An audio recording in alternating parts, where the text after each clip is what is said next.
morning, Bardstown and Nelson County, and welcome to Bradford and Brooks. Jim Brooks and Margie Bradford with you this morning until the top of the next hour, and stay tuned to WBRT for the best in state and local news.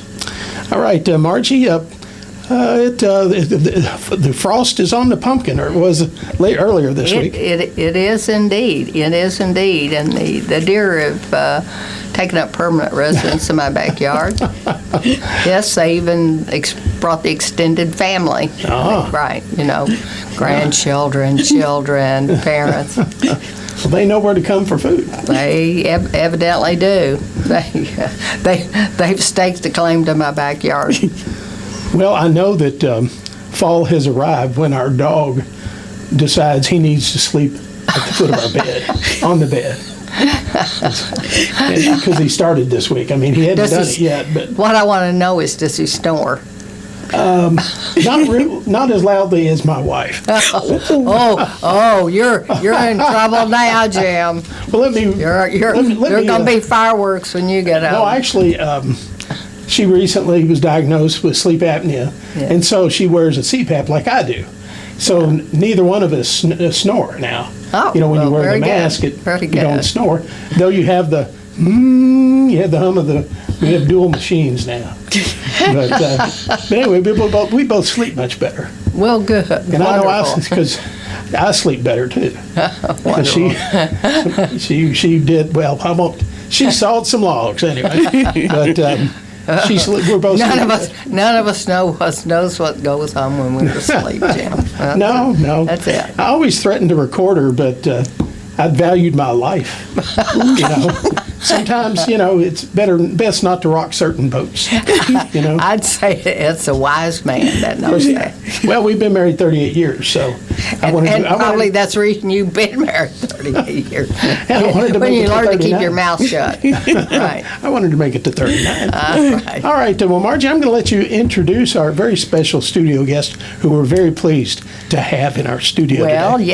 yes, we are very pleased to have a lady who has a great resume. She is a retired Air Force colonel. She was a JAG officer, which I just learned is Judge Advocate General. Now, I'm going to make her define that later on. She is presently a representative from Louisville to the state legislature, and she's running for the office of Attorney General. So it's my pleasure to introduce Pam Stevenson. Oh, thank you both for having me. It's important to me that people get information they can use, that people get information that they can run their lives by, and you guys provide that, that you work together to make sure that the citizens of Bardstown can operate with factual information. So thank you. We're really happy to have you here, and you have a chance to connect with local listeners and voters as well, because I know that after the top of the hour, you're heading over to Mammy's Kitchen for a meet and greet with interested voters who might want to stop by there. So anyway, of course, Mammy's is always great for lunch, but you have the added bonus. You can meet our Democratic candidate for Kentucky Attorney General. And that's a really important job, and I think sometimes we don't realize how important, being the top law enforcement official is, and all the work the AG's office does in Kentucky. Absolutely, and thinking of Mammy's, I'm already hungry, so it's good to be able to meet people and answer questions. But the AG's office is vital for families to thrive. It's not only the top law enforcement office, it is, or as I like to say, she is the people's lawyer. To make sure that the families in Kentucky thrive and that we have a government that supports what they want to have happen in their life. Tell me what motivated you to run. I mean, at this particular time, what motivated you to run? Well, a little bit about me, it'll make sense, is that I was born and raised in Louisville, Kentucky. My grandmother had 15 children. And they started a church almost 100 years ago where I'm now an ordained minister. And I got a full, they call me Colonel Pam because I got a full ROTC scholarship to go to college and law school. And when I graduated from law school, I went into the Air Force. And I served 27 years. And and I retired as a colonel. And during that time, people would often say, "Where are you from?" That's what military people talk about. Yeah, where are you from? Where are you from? Right. And I would say Kentucky, and they would say, "You don't look like you're from Kentucky." And I'm like, what does it look like? But I began to notice that no matter where I was, California, Mississippi, Virginia, Alabama, they don't have the answers to the problems that are plaguing us. And I thought, when I retire, I'm going to go back to Kentucky, and I'm going to do for Kentucky what I did for America, so Kentucky can rise, at least in the perception of outside people. We've got everything we need. And during the time that I served, we took an oath to the Constitution to defend it against all enemies, foreign and domestic. And thousands of people, 18, 19, 20, America's sons and daughters died for that. And we take it very seriously when we say we live under duty, honor, country. We forget all our backgrounds, what race we're from, what state we're from, what faith we're from, because we're all working to realize the promise of America. When I got back home, I opened up a nonprofit law firm to support working families and veterans and the elderly. Those are my hearts. And then I ran to be a state rep to have a bigger impact. When the governor asked me to run to be Kentucky's, would be the first veteran attorney general, I said yes, because America and Kentucky are worth fighting for. Democracy is worth fighting for. And we cannot allow all the people who died, some of them that have not been returned to this soil, to have died in vain. Tell us exactly what a judge advocate general does. Well, as when I first got in the Air Force in 1984, I was in a flying squadron as an adjutant, and then I was a section commander to make sure the planes got maintained correctly. And then finally I switched over to JAG, and I was a judge advocate general. I took on the toughest jobs. I was the chief prosecutor. I worked with law enforcement officials. I talked to them about whether or not the investigation was legally sufficient. I talked to them about whether or not they had probable cause to search. I gave them the parameters of the law. I worked with the State Department, went into war-torn countries like Sierra Leone and other countries in Africa to restore peace, and worked with the 9/11 Commission, worked with the United Nations on refugee issues, and deployed to the Middle East. The other part of my job was to make sure that families thrived, that we came up with programs and services to make sure that our military families thrived, because we were pulling a very important part of each family away from the family. Sure. When we deployed people, the people that were left at home had to have what they needed. So I am practiced in making sure that everybody wins and that people have what they need to live their life. That's what a judge advocate does. That's what a JAG does. Well, besides the typical things that we know about, the court martials and those things, we also take care of people. We also make sure that commanders stay within the parameters of the law. When they sent me, one of the things I find interesting, when I retired in 2011, 2 general officers retired me. And what they typically do is they stand on the stage and they review your career while you sit there listening. And I was on the stage with them, and they said, the general officers would get together and say, "Send Mikey." We used to call her Mikey. She could go anywhere and talk to anybody about anything and get it done. And I was sitting here, I know! And I was sitting on stage in front of all these people, and I said, y'all did that on purpose? Because I thought, as soon as I got a situation straight, they would pull me out. I'm like, don't they know I'm starting to have fun right now? But it was purposeful because of the skill sets of whether I spoke the language, whether I knew the culture, it didn't matter. I didn't back down. What you sort of took on the Tom Cruise role there for a little bit? Yeah, yes. Remember Tom Cruise in that? The Top Gun, yeah. And, well, I mean, what was the name of that movie where he's the JAG officer and Jack Nicholson says you can't take it. You can't. You want me on that ridge. So when you say JAG, that's what I think of. That's exactly That's it. what I'm saying. We are. One time so many different roles. You got to be. I moved every 2 years, almost every 2 years. Some assignments were a little bit more, but mostly they kept moving me, putting me in places where I could affect people. Nothing happens except through people.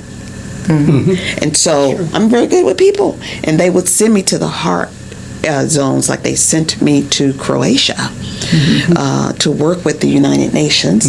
They sent me to Croatia to be the legal liaison to military who, once they got to know me, they were very nice to me, but it was hard for them to call me by my rank because women were not in the military. And for me, it's like, I don't fight with people about their culture. Just give me what I need for America. You can call me what you want, but I need these things to happen. And that's where I was able to move the needle for America with the hostage crisis, because I had worked with them, and my boss, the commander, he called me Judge. He said, Judge, why don't you take Sunday off? Now, taking Sunday off means sleep in until 7. And so I said, I'll take it. And at 6 a.m. that morning, the ops officer was knocking on my tent. It says, the commander needs you right now. I said, when I put on my lipstick. And he says, he said you were going to say that. He said, it's very important that you come right now. And so I threw on my clothes and I went right now. And when I walked in, I thought, my word, are we being attacked? Because everybody was heightened and running around and doing stuff. And he came towards me. And he says, they're holding our planes hostage. They will not let them take off. And the only person they will speak with is you. And I'm like, you who? Daggone. And so he pushed me towards the phone and says, speak. And the only thing I could think of to say at that time was, how may I serve? And the gentleman on the other side says, Madam Stevenson, we are so sorry. We cannot let the planes take off. And then he gave me the reasons why. Now, this was critical because we were going into the winter season in Bosnia. And we had to get supplies there. It was the last drop before it shut down. And if they were to survive the camps, they had to have these supplies. And they controlled the airspace. And they had every right to tell us not to fly. And he told us what happened and what he needed. And after I listened, I said, you have my word on behalf of America. Now, when I got off the phone, my commander said, is it done? I said, yes, sir, it is. He says, are you sure? I said, yes, sir, it is. And he got on the phone to the admiral and said, Admiral, I got it taken care of. But about that time, the planes started taking off. And we could hear the planes. And then I tracked the promises we had made to make sure they happened. So and later on I asked them, why? He says, because when we were negotiating the contracts, you treated us with respect. You listened to us. You made sure we knew everything that was going on. And you still stood for America without compromising it. And we thought she would be able to tell us the truth about this. Now, tell me again, who was this? It was the Croatian army. Okay, right. We need you to run for president. Yeah, and maybe With that skill set. It is. and maybe Speaker of the House if you keep your word. That part. So it was important to me, as it is for military members. We take seriously representing America. And we want America to be the best, the brightest. And we want to make sure, and for me, as long as America gets what it needs, then I don't mind making sure that the other countries get what they need too. It's the same thing Well, with Kentucky. that's what compromise is. That's how you get things done, and yeah. Yeah, we are, and I discovered that no matter what country I was in, Italy, Germany, the 3 countries that I was in Africa, Croatia, Split, it didn't matter. When you looked at it, people want the same things. They want their children to do better. They want their families to thrive, and they want it to matter that this one life they have is used for a purpose they say is worthy. And when you answer those 3 things, people cooperate. We oftentimes don't. Well, this is sort of funny. When I got into the Middle East, my commanders were having a conversation in front of me before I went, and at the time, short black women, they weren't appreciated in the Middle East, and they said, but we cannot not send her just because of that. And I'm standing there. I said, hello, I'm here. Send me. And so they sent me to the Middle East. And when I got there to Kuwait City, they said, when this phone rings, you answer it and you go. I'm like, okay, I can follow that. It's the legal liaison, the law for this. And so the phone rang, and the gentleman said, I need for you to come over here. I'm like, okay. Now, I didn't know where here was. So I thought, let me think about this. Let me go to the building that has the flags in front of it. And so I walked over there, and I started walking down the hallways like I knew where I was going. And this gentleman, he was in uniform, he was a Kuwaiti soldier, and he ran up to me and he says, do you know Flip Wilson? You know what? Flip Wilson. Oh, Philip Wilson. And before I could answer, he says, follow me, come down this hallway. He took me, threw open this door, and there were 200 soldiers in this room working. And he said, she knows Flip Wilson. And it was the door I was supposed to be at to pick up the plans. And so every time I would go in there, and they fell in love with me. It's like every time I would open the door, they would start saying, you knew Flip Wilson. Yeah, and they would say, here comes the judge, here comes the judge. And I'm like, I'm fine with that. Just give me what I need. And finally, the commander, after about 2 months, said, I need to make sure they're treating you correctly. I'm going to go with you.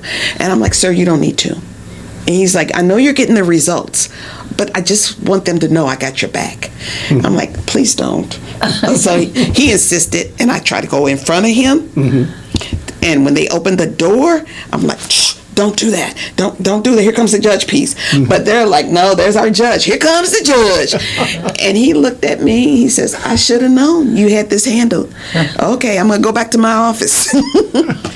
But people just want to know you're interested in them and what matters to them. Did it bother me that they thought I knew Flip Wilson? No. But it was a connection point where they all opened up. I'd be in there doing work. They tell me about their families. They try to explain their beliefs. And I'm not trying to change them. Let's just keep doing this work. You can keep talking. And that's how we make progress. We work on the things we agree on. The rest of it would take care of itself. Well, thinking about this office that you're running for Attorney General, and your philosophy of what the law is and how you would apply it, how would you differ in actions that, if you can think of particular actions, or just in general, what would be your philosophy in the running the office of Attorney General? I believe that democracy is an engagement sport. That it depends on, it works because people believe it works and they do the work. The Office of Attorney General is the people's office. That this government should be for the people, by the people, to serve the people. We were never designed to tell people how to run their life. We were never designed to tell people what they could do or not do unless it was for the greater good. So if we're in a global pandemic and people recognize that, if we forget that at the beginning of the pandemic, we didn't know what was facing us. We were washing cans of food before we took them in the house. We forget that people had loved ones die alone in hospitals, and then we couldn't bury them. And we told them they had to get over it because we were fighting a pandemic. We've forgotten all of that. That the only thing we knew was if everybody went to their home, then it wouldn't spread. Right. So so we are willing to make choices that will keep us safe, keep the community safe, like wear a mask until we figure out more. So it's sort of we need to take the politics out of the Attorney General's office because now we're saying the government can tell you what to do with your body, but the government can't tell you to wear a mask. Yes, there's a dichotomy there. Right. And so we must go back to what we're good at. For the people, by the people, to serve the people. Our founding documents say we have inalienable rights that are given from our Creator, that we come together for good, and that we have the Bill of Rights. And I believe in all the rights, from number 1 all the way through number 10, from number 2 all the way to the right to privacy. So we have to be who we say we are, and that means the Attorney General's office must be returned to the people. We must start looking at how we can help people on both sides. For me, we've got to make sure that everybody lives in a safe community, period. And that starts with giving law enforcement officials the money they need, the salary they need, the training they need, because safety and trust starts with that. And we need to design a police force that can keep us safe and we can trust in 2023 and not a police force of 1893. And that takes the government to do that. No citizen can do that. Secondly, we've got to take better care of the most vulnerable. The elderly is a billion-dollar business of fraud. We ought to be designing a world where the rest of their life is the best of their life because they got us to where we are today. Number 2, the differently abled.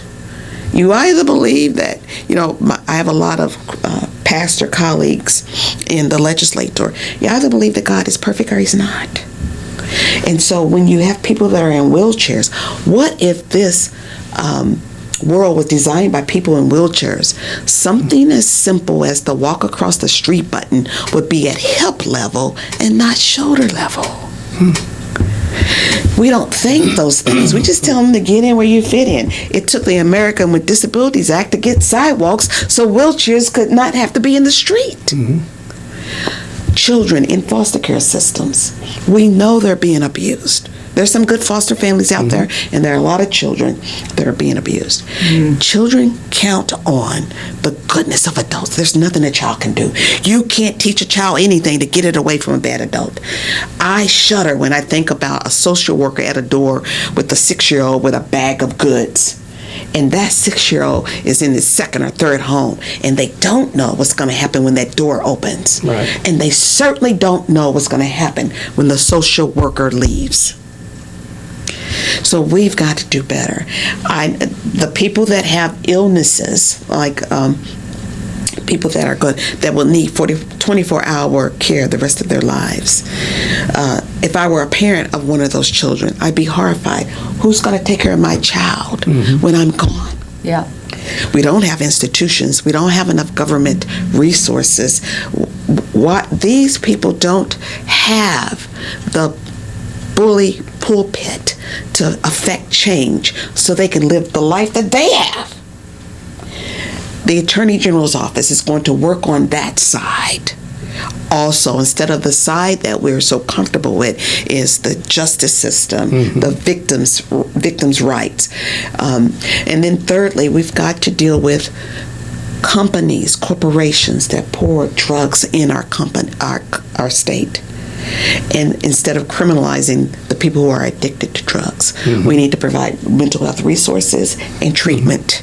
And then we need to go after the people who continually put bad things in our systems for the citizens of Kentucky.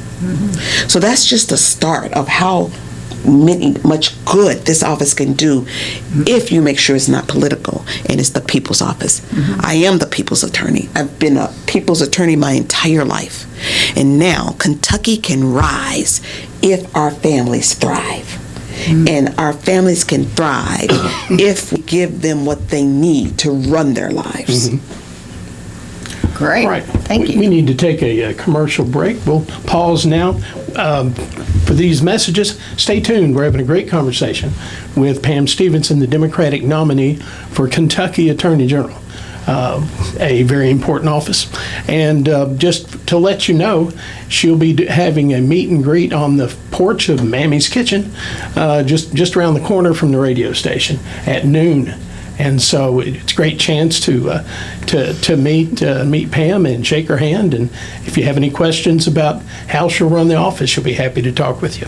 All right, we'll be back in just a moment. Please stay tuned.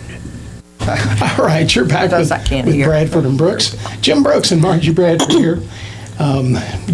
So I'll tell you, some of our best conversations are during the breaks. Yes, they in are. the studio. But anyway, we're back with our very special studio guest today, Pam Stevenson. She is the Democratic nominee for Kentucky Attorney General. And Pam, you bring a tremendous resume and 27 years of service in the Air Force.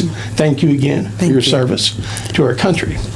And one of the things I wanted to ask you about, in doing a little research last couple of days, your opponent at one time was making a big deal that your law license is in Indiana. And just questioning, well, why not Kentucky if you want to represent Kentucky? And it's like, well, you do live in Kentucky, and you represent I can't remember the district in Louisville. 43. In the state legislature.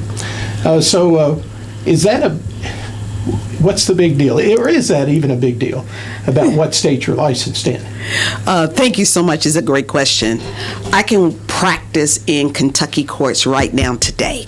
I've done everything I've needed to do, and they have allowed me to practice today. Now, if you look at it, after almost 40 years of legal practice, nationally, internationally, local, and statewide, I would try to find something too, so I wouldn't have to compete against my resume. I am the most qualified candidate for this position ever. So honestly, I'm not surprised that he would try to find something if that's the best he's got. And the other part of it is you have to look at, I've said this before, I'm 5 times more qualified than the Kentucky Constitution requires. It tells us what the AG needs, and I'm 5 times more qualified. And if you really want to look at it, I am more qualified than the person that's in the job right now, and more qualified than the person that wants the job. So, why do they want to change the Constitution now? To stop me from being Kentucky's Attorney General. Wow.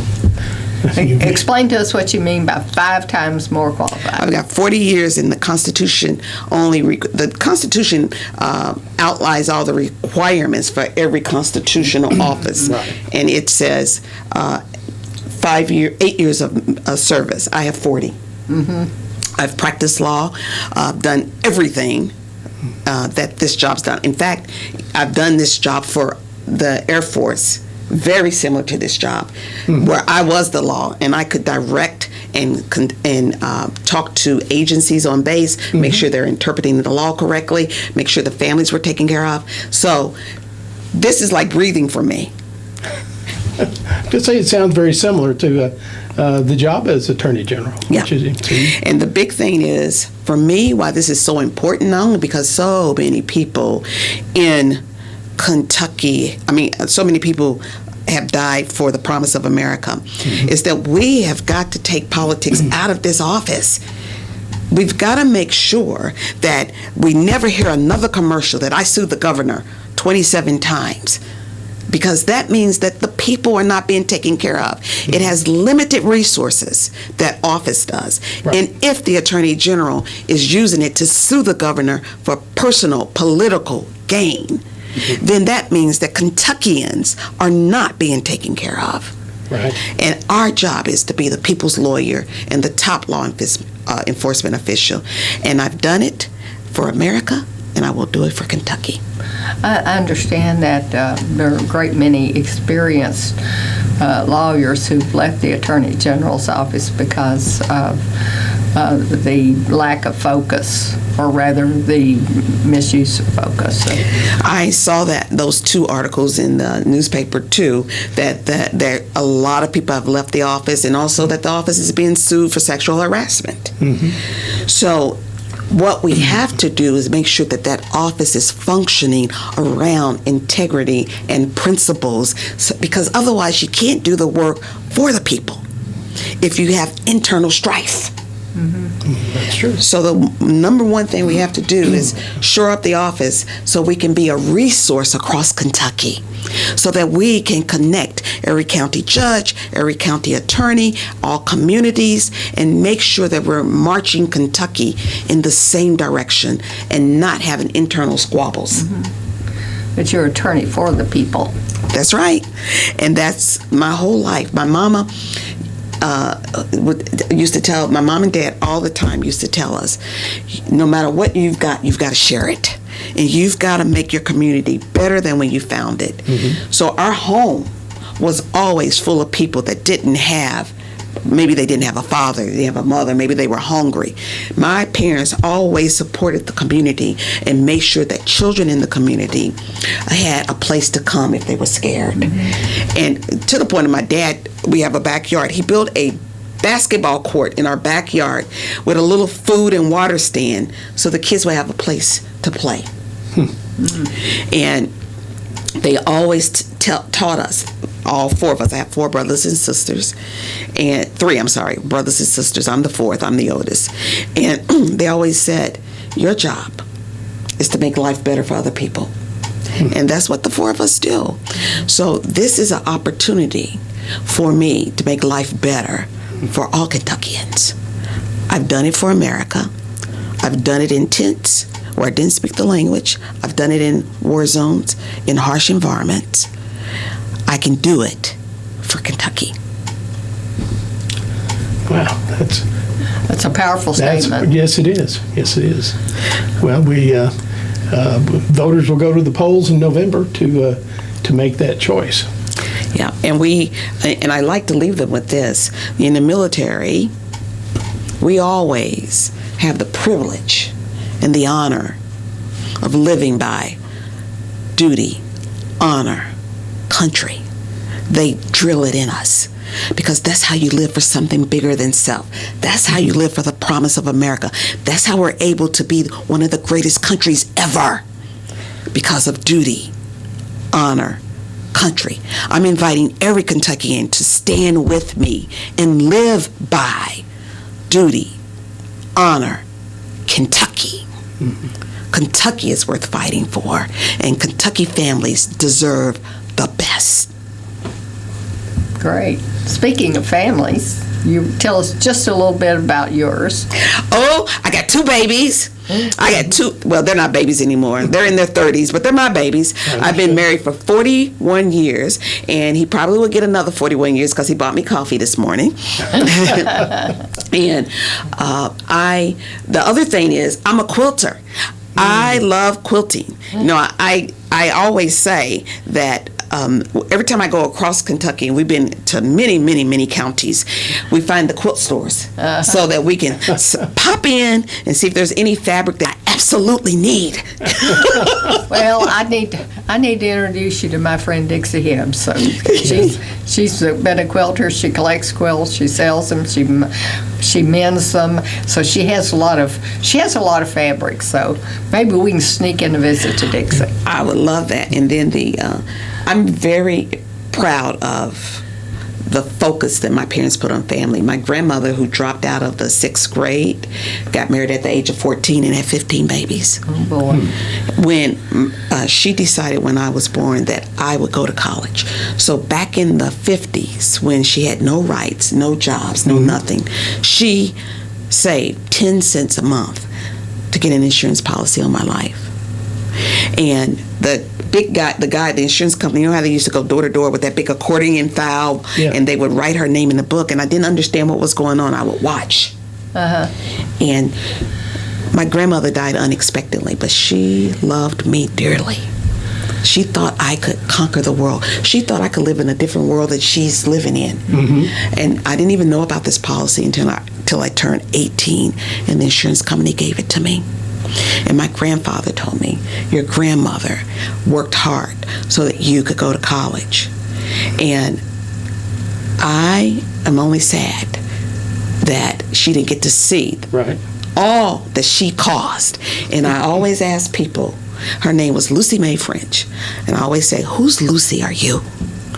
Because the next generation is going to count on this generation to take actions today to preserve the democracy and make sure that this government stays for the people, by the people, to serve the people. Or not. Or not. You know, that's a wonderful way to, sometimes we don't think of the actions we take today will bear fruit at some point in the future. And and it kind of gives you pause to think about, well, what am I doing? With members of your own family, or people that may be in need. How can I serve? How can I serve? And as an ordained minister, that resonates with me. I believe love never fails. Love never fails. Love never fails. How can I serve? That's the question. And I say we have 28 days to this election. Go through that cell phone. Call everybody. When are you voting? When are you voting? That's your circle of influence. You have an opportunity to change the trajectory of this state if you are brave enough to take action today. And we all remember that there are elections that have been lost or won by 1 or 2 or 3 votes. That's it. Very few votes. That's it. All right, I encourage everybody to vote, even my Republican friends, and I'm sure we'll all be out in strength to cast votes for the best candidate that we find for the office. That would be me. Well, you certainly have a resume that can't be beaten, can't be topped. And we, again, appreciate your service and appreciate you taking time out of your busy schedule to come down to Bardstown and be with us on the air. Yeah, Kentucky deserves the best, and whatever I can do to make sure they get the best. So thank you. I want to remind listeners, to head over to Mammy's Kitchen and during the noon hour, and Pam Stevenson will be on the porch. That's what I'm hearing, and there to meet constituents and continue the conversation. Continue this conversation, and I think you'll be impressed if you have a chance to meet Pam. All right. We got a couple of minutes left. Do you have any final thoughts you want to leave with our listeners, Pam? Oh, my final thought is simply democracy is an engagement sport, not just during presidential years.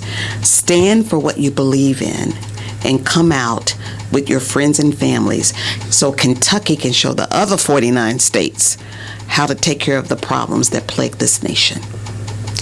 Well, you're right. Democracy, it's a sometimes it's a contact sport, but it is a participation sport. Yeah. So be sure and get out and vote.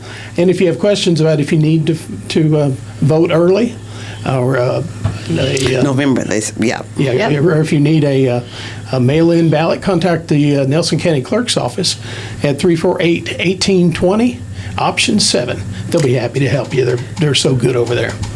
And All you right. have pamforag.com, which has the information too. Okay. Pam for AG? Yeah, Pam, FORAG.com. Okay. All right. Very good. All right. Well, thank you again, Pam, and thank our listeners for sitting in with us for the hour. Margie, we have guests for next week? Yes, we have that's Kelly right. Kelly Betalion, who is head of the Bardstown Foundation for Excellence in Public Education. Right. And to talk about that foundation and how people can donate to it, and what the school system is doing with the funds that are collected.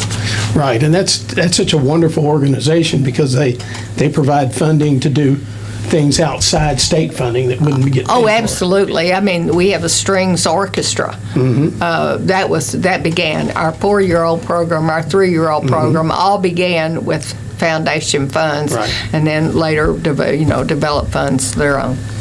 All right. Well, thank you, Margie. And Bradford and Brooks will be back next Wednesday for another show. And until then, have a great week and enjoy the fall weather.